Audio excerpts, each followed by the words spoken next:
우리는 현재 대림절을 보내고 있습니다. 대림절 기간은 참 설레고 기분이 괜히 좋아지는 기간인 것 같습니다.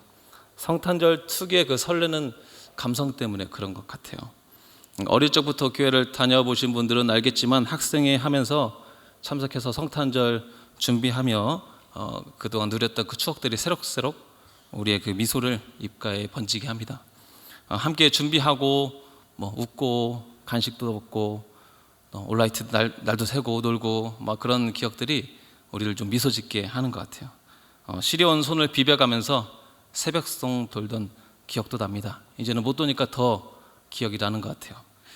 그런데 곰곰이 생각해 보면 이런 즐거운 추억과는 별개로 그 대림절 기간을 어떻게 지내야 하는지에 대해서는 조금 애매한 것 같아요. 그러니까 명확하지는 않습니다. 그러니까 예를 들어서 사순절이나 고난주간 이런 것들은 뭔가 명확한 무언가가 있습니다. 예를 들어서 금식을 한다든지 즐거움을 절제하고 주님의 고난을 묵상하고 이런 것들을 많이 하죠. 특세도 하고 요즘은 미디어 금식도 하고 여러 가지 방식이 있어요. 그런데 대림절은 주님 오심을 기다린다고 하는데 딱히 뭔가 좀 두루뭉실해요. 그냥 조금 두루뭉실합니다. 그래서 오늘은 말씀을 통해서 그 대림절의 의미를 한번 찾아보고자 합니다. 말씀을 통해 다시 대림절의 의미를 한번 되새겨보고 주님 오심을 어떤 마음으로 기다려야 하는지 한번 살펴보도록 하겠습니다. 벌써 한 25년 전쯤에 그 용의 눈물이란 드라마가 있었어요. 무려 159부작 드라마였습니다. 하도 인기가 많아가지고 원래 109부작인가 목표였는데 50부작을 더 늘렸습니다. 방송만 한 3년을 했어요. 정말 그 말 그대로 대하 드라마였습니다. 근데 이성계가 조선을 개국하는 사건부터 세종의 즉위까지 잘 다룬 드라마였어요. 그때 가장 인기 있었던 주인공은 누가 뭐래도 그 태종 이방원이었죠. 그러니까 유동근 씨가 연기를 잘 했었습니다. 태종은 매우 잔혹하고 냉철한 사람이에요. 그러니까 형제와 외척까지 모두 숙청할 정도로 냉혈한입니다. 근데 그에 반해서 태종은 또 세종의 시대를 위해서 자신의 모든 인생을 다 바쳐서 준비한 사람이기도 해요. 세종대왕이 성군의 길을 갈 수 있도록 자신의 모든 인생을 다 바쳐서 모든 장애물을 제거해 줍니다. 그리고 더 대단한 일은 왕의 자리에서 스스로 내려와요. 스스로 이렇게 말합니다. 18년 동안이나 호랑이 등에 탔으니 그것으로 충분하다 이렇게 말하면서 세종에게 양위를 해요. 양위. 그러니까 조선 왕조를 통틀어서 스스로 양위를 한 왕은 태종이 유일해요. 그러니까 명목상 형식상 양위를 한 왕이 몇 명 더 있습니다. 6명 7명 더 있는데 그런데 진짜 다음 왕을 위해서 내가 스스로 왕위를 내려서 양위를 하는 왕은 태종이 유일합니다. 어떻게 보면 정말 신비로운 인물이에요. 그래서인지 역사는 태종을 그 명군, 현군으로 평가합니다. 아무도 스스로 이인자의 길로 내려간 태종을 평가절하하지 않아요. 1등만 기억하는 요즘 세상에서도 이인자임에도 인기가 많은 태종은 참 신비한 인물이에요. 오늘 함께 읽은 본문에도 이런 태종과 매우 유사한 사람이 등장합니다. 바로 세례 요한이죠. 세례 요한과 태종은 정말 비슷한 면이 많이 있는데요. 이제 세례 요한의 삶을 한번 말씀을 통해서 자세히 한번 살펴보도록 하겠습니다. 우리 22절 말씀을 함께 한번 읽어보겠습니다. 22절입니다. 시작. 그 후에 예수께서 제자들과 유대 땅으로 가서 거기 함께 유하시며 세례를 베푸시더라. 22절 말씀에서 그 후에라는 말로 시작합니다. 이 말은 좀 더 자세히는 그 사건 이후에 이런 의미예요. 앞에 나오는 21절까지 내용을 보면은 이 사건은 예수께서 니고데모를 만나서 대화했던 사건을 의미합니다. 사람이 어떻게 하면 거듭날 수 있습니까? 이렇게 외쳤던 니고데모와의 예수님과의 그 대화 기록이 쭉 길게 기록이 되어 있는데 그 만남 이후에 예수께서 제자들과 유대 땅으로 가서 세례를 베풀었다는 말입니다. 물론 근데 엄격히 따져서 물론 예수님이 직접 세례를 베푸신 건 아니에요. 요한복음 4장 2절에 보면 예수님이 제자들이 세례를 베풀었는데 그냥 예수님이 베풀었다고 그렇게 표현을 합니다. 그런데 22절에 그 후에라는 말로 시작하는 이유가 있어요. 그 이유는 그 장소를 강조하려고 하는 거예요. 예수께서 니고데모를 만난 곳은 예루살렘이에요. 2장을 보면 알 수 있습니다. 그리고 현재 예수께서 옮겨온 곳은 그냥 두루뭉실하게 써 있는데 유대 땅으로 기록하고 있습니다. 대략 예루살렘에서 변두리 유대 지방으로 해석하거나 이제 요단강 근처로 대략적으로 해석을 합니다. 추정을 합니다. 이 말은 예수께서 니고데모와의 그 대화 이후에 예루살렘에서 변두리 유대 지방 또는 요단강 근처로 추정되는 곳으로 지금 이동을 하셨다는 거예요. 거기서 이제 세례를 베풀고 있다는 겁니다. 그런데 예수께서 그 장소를 이동해서 세례를 베푼 게 대체 무슨 의미가 있냐 생각할 수 있죠. 우리 23절 말씀도 한번 읽어보겠습니다. 23절입니다. 요한도 살렘 가까운 애논에서 세례를 베푸니 거기 물이 많음이라. 그러므로 사람들이 와서 세례를 받더라. 이번에 이제 요한이 등장합니다. 23절을 보니까 요한도 살렘 가까운 그 애논이라는 곳에서 세례를 베풀었다고 말합니다. 애논은 거기에 물이 많았기 때문에 세례를 많이 받았다는 거죠. 물이 많은 지역에서 세례를 받는다. 이상하지 않아요. 그런데 여기서 말하는 애논이라는 곳은 현재 그 정확한 위치를 특정하지 못해요. 성경 학자들도 의견이 분분해가지고 여기가 애논이다, 저기가 애논이다 이렇게 확실히 말은 못합니다. 애매한 곳이에요. 그렇지만 이제 한 가지 확실한 건 애논이 그 요단강은 아니라는 사실이에요. 그건 확실해요. 원래 세례 요한이 어디서 세례를 베풀었을까요? 정답입니다. 요단강에서 세례를 베풀었어요. 그래서 예수님도 요단강에서 세례 요한한테 세례를 받았잖아요. 그런데 지금 요한이 어디서 세례를 주고 있죠? 애논에서 주고 있어요. 그러니까 요한의 세례 장소가 바뀐 겁니다. 지금 바뀌었어요. 이게 지금 이상한 거예요. 그럼 앞서 봤던 그 22절과 23절이 이제 연결이 되죠. 예수께서는 예루살렘에서 니고데모랑 열심히 대화를 하고 예루살렘 변두리 유대 땅 또는 그냥 그 요단강 근처로 추정되는 곳으로 이동을 해서 세례를 베풀고 있었고, 요한은 원래 요단강에서 세례를 베풀던 사람인데 어찌된 영물인지 애논으로 옮겨서 거기서 세례를 베풀고 있는 거예요. 상황이. 근데 어떤 느낌이 드시나요?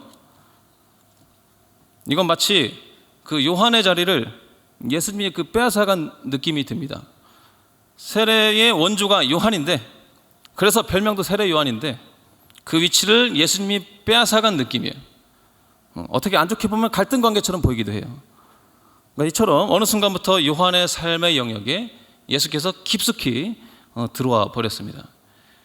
우리 삶의 영역에도 우리의 구원자 예수 그리스도께서 깊숙이 들어와 있죠. 여러분이 믿음으로 고백을 하는 순간 우리는 주님과 함께하고 있어요. 주님이 내 안에, 내가 주님 안에 들어와서 모든 삶이 주님과 함께하는 삶으로 완전히 뒤바뀌었습니다. 이거 마치 부부가 한 몸이 되는 것과 같은 현상입니다. 서로 다른 남녀가 한 몸을 이루는 부부가 되는 것처럼 우리는 주님의 영적인 신부가 되어 주님과 한 몸을 이루어 연합하게 됩니다. 그렇기 때문에 세례 요한의 상징과도 같았던 세례를 예수께서 주셨다는 의미는 사실은 요한의 삶에 예수님이 그만큼 깊숙이 개입해 있다라는 의미도 포함이 되어 있는 겁니다. 이처럼 우리 삶에도 주님이 들어와 있습니다. 아주 깊숙이 들어와 있습니다. 자, 그렇다면 생각을 해보겠습니다. 예수께서 아주 깊숙이 우리 삶에 들어와 있다는 것, 이건 불편한 일인가요? 아니면 편하고 항상 기쁜 일일까요? 우리 다 같이 24절 말씀을 함께 읽어보겠습니다. 24절입니다. 요한이 아직 옥에 갇히지 아니하였더라. 갑자기 뜬금없는 말이 들어와 있습니다. 흐름상 이상해요. 그러나 의미는 명확합니다. 흔히 우리는 예수님이 세례를 받고 광야 시험을 받으신 후에 요한이 이제 휙 사라지면서 예수님이 활발히 공생의 활동을 하는 것으로 이제 보통 생각을 합니다. 마태복음, 마가복음, 누가복음에 다 그렇게 써 있으니까 그렇게 생각할 수 있어요. 그러나 오늘 본문을 보면 예수님이 활동하던 시기에 요한도 계속해서 활동을 하고 있었다는 걸 확인할 수가 있어요. 그러니까 왜냐하면 요한이 아직 옥에 갇히기 전이라고 지금 말하고 있는 거거든요. 그러니까 이 말은 요한이 헤롯에 의해서 감옥에 갇히기 전까지는 예수님과 같이 같은 시기에 활동을 했던 거예요. 그러니까 주석을 좀 참고해 보니까 약 2년 가까운 시간을 예수님과 요한이 함께 활동을 했던 겁니다. 그러니까 꽤 긴 시간이죠. 그러니까 요한이 예수님 등장하자마자 휙 사라진 게 아니고 사실은 꽤나 오랜 기간을 함께 활동을 했던 겁니다. 자, 그렇다면 방금 전에 던진 질문을 다시 한번 생각해 보겠습니다. 세례 요한의 삶의 영역에 주님이 깊숙이 들어왔어요. 요한의 상징과 같은 그 세례도 예수님이 주고 있어요. 요단강에서도 밀려났어요. 더구나 꽤나 긴 시간을 같은 시기에 활동을 해야 돼요. 이건 요한 입장에서 불편한 일일까요? 편하고 좋은 일일까요? 불편한 일이에요. 껄끄러운 일이에요. 함께 예배하는 성도 여러분, 우리는 어떻습니까? 주님이 여러분과 함께함이 언제나 기쁘고 편하고 행복하십니까? 아니면 조금 불편할 때도 있습니까? 저는 믿음이 좀 약해서 그런지 불편할 때가 좀 있는 것 같습니다. 뭐 저만 그런 거 본데 왜냐하면 주님의 그 숭고한 그 가르침과 온유함, 그 긍휼, 놀라우신 사랑이 저의 그 죄악된 마음과 항상 충돌하기 때문이에요. 항상 싸우죠. 그러니까 매일 전쟁이에요. 하루도 안 싸운 날이 없어요. 그래서 바울도 로마서 7장에서 이렇게 말하죠. 로마서 7장 22절 23절 말씀 함께 한번 읽어보겠습니다. 시작. 내 속사람으로는 하나님의 법을 즐거워하되 내 지체 속에서 한 다른 법이 내 마음의 법과 싸워 내 지체 속에 있는 죄의 법으로 나를 사로잡는 것을 보는도다. 딱 저 마음이에요. 그래서 불편할 때가 있습니다. 주님의 마음은 분명히 알겠는데 도저히 행동으로 옮겨지질 않습니다. 주님은 분명히 안 된다고 계속해서 말씀하시지만 도저히 죄악된 행동이 멈춰지질 않습니다. 같은 죄로 반복해서 넘어지는 게 개선이 되질 않습니다. 내 입술이 도무지 통제가 안 됩니다. 실언을 하고 상처 주는 말을 합니다. 교회에서의 내 천사 같은 모습과 다른 곳에서의 내 이중적인 모습이 괴리가 너무나 커요. 도저히 일관된 모습으로 근데 살아가질 못합니다. 그래서 불편한 거예요. 예수님의 마음과 내 마음이 서로 높아지려는 모습과 같습니다. 서로 양보하지 않고 더 높아지려. 그래서 양쪽이 서로 나를 통제하려 합니다. 이게 문제입니다. 제가 이제 4살, 2살 애들이 있습니다.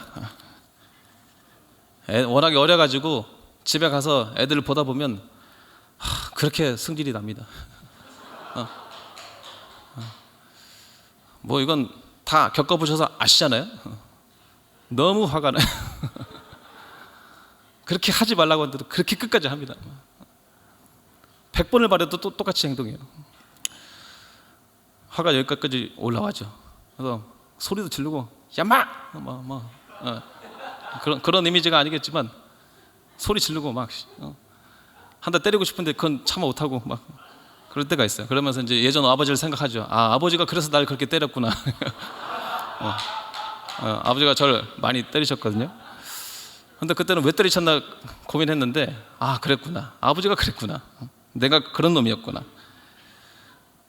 근데 이제 문제는 이거예요. 그러니까 알고는 있어요. 그러니까 사랑으로 인내로 품어야지. 가슴으로 감싸야지. 내가 정말 말씀으로 양육해야지. 아는데 이게 그렇게 안 돼요. 그래서 매일 싸웁니다. 매일 반성하고요. 이런 마음의 갈등이 마치 그 요한의 제자와 예수님의 추종자와의 말다툼과도 같은 맥락이에요. 25절 말씀인데 25절 함께 한번 읽어보겠습니다. 25절입니다. 시작. 이에 요한의 제자 중에서 한 유대인과 더불어 정결례식에 대하여 변론이 되었더니. 그러니까 예수님도 세례를 베풀기 시작하니까 요한의 제자 중 몇 명이 한 유대인과 변론이 되었어요. 이 변론이 되었다는 말은 이제 논쟁을 벌였다는 거예요.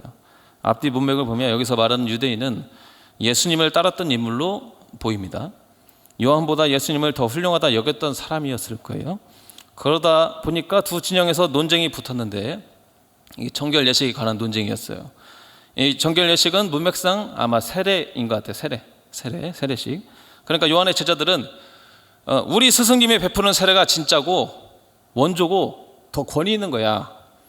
예수라는 사람은 우리 스승님 따라하는 사람이야. 말했을 것이고, 예수를 따랐던 한 유대인은 아니야. 오히려 예수님의 세례가 진짜 세례야. 세례 요한도 그렇게 얘기했어. 싸웠겠죠. 아주 이제 논쟁하는 모습, 불편한 관계예요. 이런 모습처럼 주님이 우리 삶에 침투해 들어오심에도 마음이 불편할 때가 있는 이유는 그 주님의 가치와 나의 가치, 나의 생각, 자기 확신이 누가 우위를 점하느냐 하는 문제로 항상 싸우기 때문입니다. 누가 높냐의 싸움이에요. 여기까지 내용을 좀 정리를 해보겠습니다. 첫 번째, 우리 삶에 주님이 침투해 오신다. 두 번째, 침투해 오신 주님은 삶의 자리에 우리와 늘 함께 하신다. 세 번째, 그러나 늘 함께 하시는 주님으로 인해 내 자아와 주님의 마음이 충돌하게 되고 그 때문에 불편하게 느낄 때가 있다. 그게 우리를 힘들게 한다. 그렇다면 우리는 결국 어떤 마음을 따라야 됩니까? 주님의 마음입니까? 나의 마음입니까? 정답은 이미 다 아실 거예요. 그렇다면 구체적으로 어떻게 따라야 할까요? 그 방법을 한번 알아보겠습니다. 26절 말씀 함께 읽어보겠습니다. 26절입니다. 시작. 그들이 요한에게 가서 이르되 라비여, 선생님과 함께 요단강 저편에 있더니 곧 선생님이 증언하시던 이가 세례를 베풀매 사람이 다 그에게로 가더이다. 요한의 제자들이 말합니다. 선생님이 증언하시던 이가 세례를 베풀매 사람이 다 그에게로 가더이다. 여기서 가장 주목해야 할 단어가 뭘까요? 다예요. 다. 전부 다. 전부 다 요한에게서 예수님으로 옮겨갔어요. 몇 명은 남았습니다. 반절은 남아 있습니다가 아니고 모두 다 예수님께로 갔습니다. 요한에게서 빠져나와서. 이 말이 무슨 말입니까? 결국 주님의 이름을 높이는 삶이란 내 전부를 비울 때 가능하다는 말이에요. 내 생각은 조금 남기고 그 나머지 부분을 주님의 것으로 채우는 게 아니라 내 모든 것을 다 비우고 오직 주님의 것으로 채우는 것이야말로 주님의 이름을 높이는 삶임을 우리에게 말씀해 주고 있는 겁니다. 나의 견고한 자아를 비워야 해요. 내 삶의 경험을 얻은 지혜를 비워야 됩니다. 고집 가득한 내 성질을 버려야 합니다. 주님의 이름이 높아지기 위해서라면 나의 간절한 꿈이라도 내 소원이라도 비워내는 것이 우리에게 주어진 순종의 과제입니다. 내 기도가 응답되지 않고 여전히 괴로운 상황이라 하더라도 그것으로 인해 주님이 높아지신다면 받아들일 수 있는가? 그 괴로움 안에서 주님의 가치를 발견하고 그 뜻을 발견하고 주님의 이름이 영광을 받을 수 있다면 나는 과연 내 기대와 희망까지도 비워낼 수 있는가? 말씀은 우리에게 묻고 있는 겁니다. 내 성질도 내 자존심도 다 버릴 수 있는가? 그 아무개는 결코 용서할 수가 없어라고 단정했던 내 감정까지도 비워낼 수 있는가? 말씀은 우리에게 묻고 있습니다. 주님, 진짜 이 부분만큼은 정말 주님의 말씀대로 살아낼 수가 없습니다. 도저히 해낼 자신이 없습니다. 사실 그렇게 하기도 싫습니다. 억울해서 그렇게 못하겠습니다 라고 말하고 싶은 부분이 있으십니까? 도저히 따를 수 없는 말씀이 있으십니까? 그러나 말씀은 우리에게 다시 도전합니다. 그럼에도 여전히 내 안에 담겨있는 그 자존심, 생각, 미련, 고집, 상처, 상한 감정까지 모두 다 비워내라 말씀하십니다. 이것이 주님을 높이는 삶이기 때문입니다. 이것이 주님께 영광이 되는 삶이기 때문입니다. 그리고 그 삶을 우리 주님이 직접 보여주셨습니다. 십자가를 지심으로 내 생각으로는 결코 지기 싫은데도 불구하고 주님께서는 내 생각을 비우고 내 뜻을 비우고 하나님께 순복하여 주님께 영광이 되었습니다. 그렇기에 우리 모두도 내 모든 걸 비워내므로 오직 주님만 높이는 삶을 살게 되기를 소원합니다. 그러나 요한의 제자들은 의도적으로 예수님을 깎아내렸어요. 26절에 보면 요한에게는 라비어 이렇게 부릅니다. 근데 예수님에게는 선생님과 함께 요단 저편에 있더니, 선생님이 증언하시더니, 일부러 이름을 부르지 않아요. 이거는 깎아내리는 거거든요. 그러니까 예수님을 깎아내리는 거예요. 제자들의 눈에는 아무것도 아닌 놈이 우리 선생님보다 더 인기 많아지니까 여전히 기분이 상하는 거예요. 이들에게는 여전히 우리 선생님인 요한보다 예수님이 더 높아지는 상황이 불편합니다. 거부하는 거예요. 그리고 이게 우리 모습이에요. 그러나 세례 요한은 불편해하는 제자들을 향해 주님이 높아져야 하는 근거를 말해줍니다. 우리 다 같이 27절에서 29절까지 말씀 함께 한번 읽어보겠습니다. 시작. 요한이 대답하여 이르되 만일 하늘에서 주신 바 아니면 사람이 아무것도 받을 수 없느니라. 내가 말한 바 나는 그리스도가 아니요 그의 앞에 보내심을 받은 자라고 한 것을 증언할 자는 너희니라.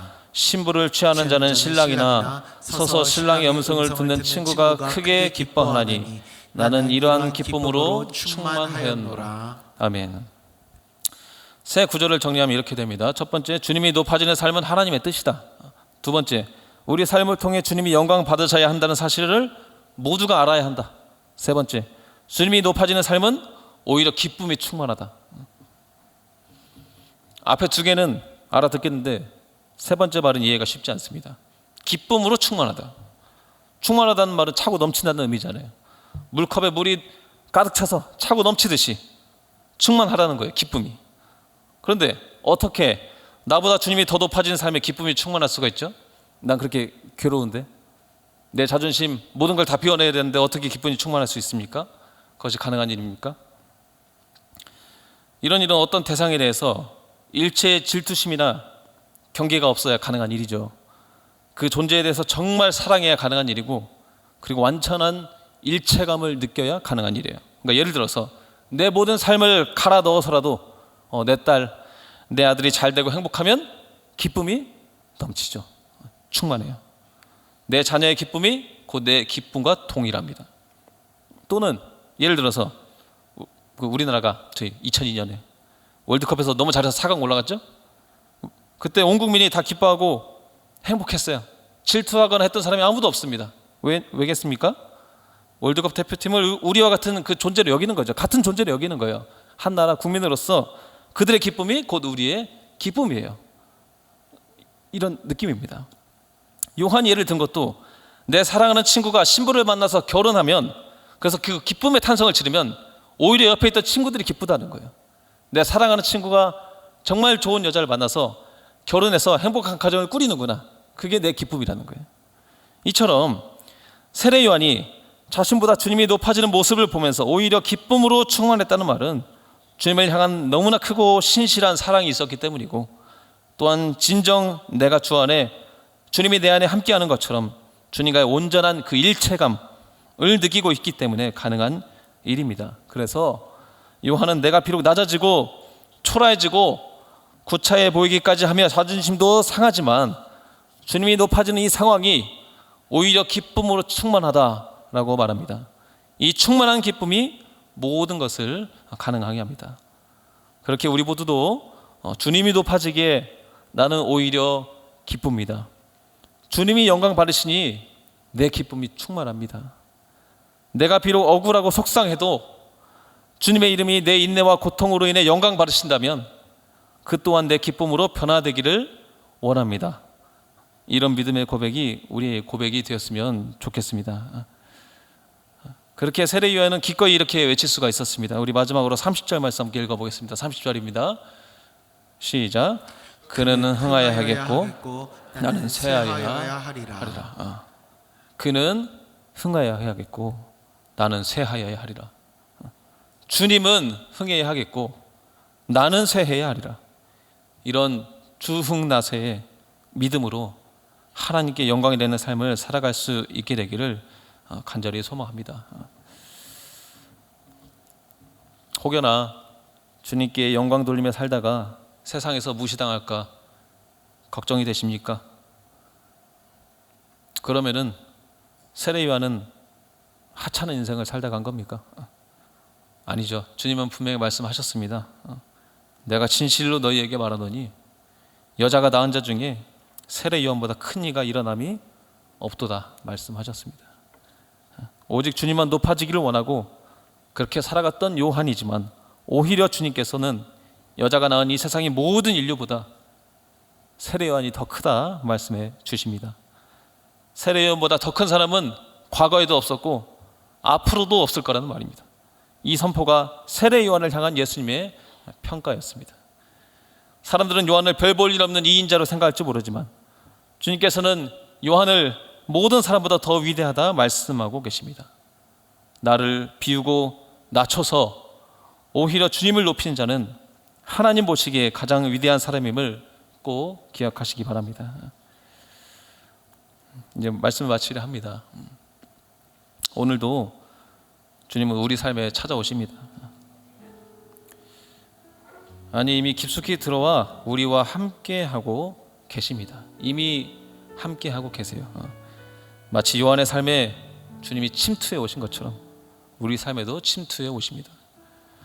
그리고 우리의 삶을 통해서 온전히 주님께 영광 돌리는 삶을 살기를 원하세요. 나의 삶이 곧 주님의 삶이 되고 주님의 삶이 내 삶이 되길 원하십니다. 왜냐하면 우린 주님과 하나이기 때문이에요. 그러나 우리는 주님 높이는 삶을 살아가고 있습니까? 여전히 내 것을 비워내지 못하고 주님과 동등하게 살아가야 하진 않습니까? 5대5로 나눠서 살고 싶은 건 아닙니까? 아니면 주님께 다 내어드리고 텅 비어버린 내 삶을 주님의 삶으로 채워나가고 싶으십니까? 우린 돌아봐야 합니다. 처음에 말씀드린 것처럼 대림절을 다시 한번 생각해 봅시다. 대림절의 의미가 무엇이죠? 무엇이 주님을 기다리는 기간입니까? 신나는 캐롤과 반짝이는 트리가 주님을 기다리는 본질입니까? 아닙니다.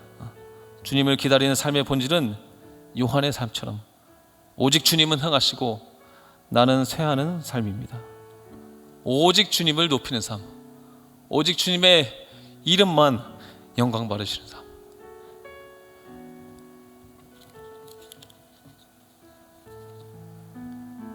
주님의 말씀이 흥하고 내 자아가 쇠하는 삶, 주를 위해 내가 죽는 삶,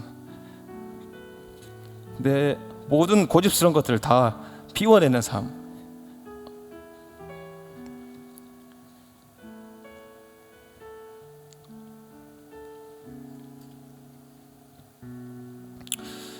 이것이 주님을 기다리는 삶입니다. 이것이 주님 오시는 길을 예비했던 요한의 삶이었습니다. 이것이 대림절을 보내는 마음입니다. 바라기는 오늘 밤 우리에게도 이런 주흥나서의 삶을 살아가기를 결단하게 되는 밤이 되기를 간절히 소원합니다. 주님께서는 우리가 스스로를 비워내고 주님을 높이려 할 때